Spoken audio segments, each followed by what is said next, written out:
Hi mga mare, pupunta kami kay Tito Bunoy kasi birthday niya ngayon. Tatawagin namin siyang kakain na kami sa bahay. Tapos si Hoyi, halika dito.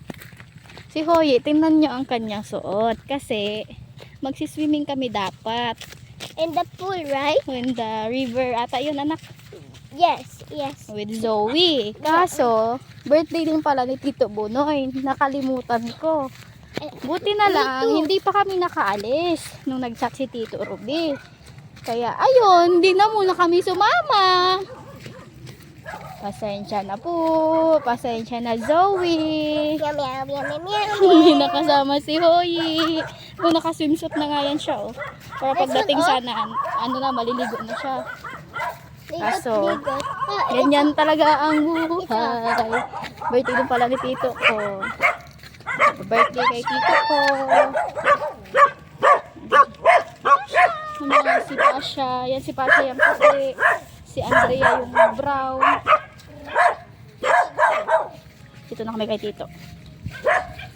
Fast forward nga mga mare at heto, andito na si Tito Bunoy sa bahay at eto na nga ang ating inaantay. Kainan na mga mare ko. Ito nga pala ang handa ni Tito na si Tita bilang nagluto. Thank you po sa masarap na foodie. Happy birthday po pala sa aking Tito na mabait at mapagmahal. More birthdays to come. Bago nga ang lahat ay heto. Napakaswerte ng aking anak dahil si ninang niya tuwing punta dito ay laging may binibigay sa kanya. Hindi naman po namin inuobliga pero si ninang niya ay mahal na mahal talaga siya. Maraming salamat po ninang niya.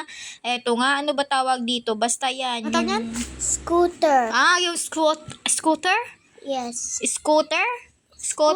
Ayan, basta yun.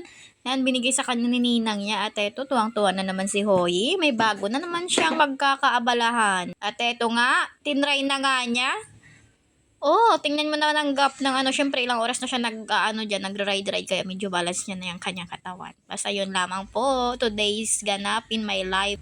Thank you sa pagmanonood. Maraming salamat po sa inyong mga binigay. Bye-bye!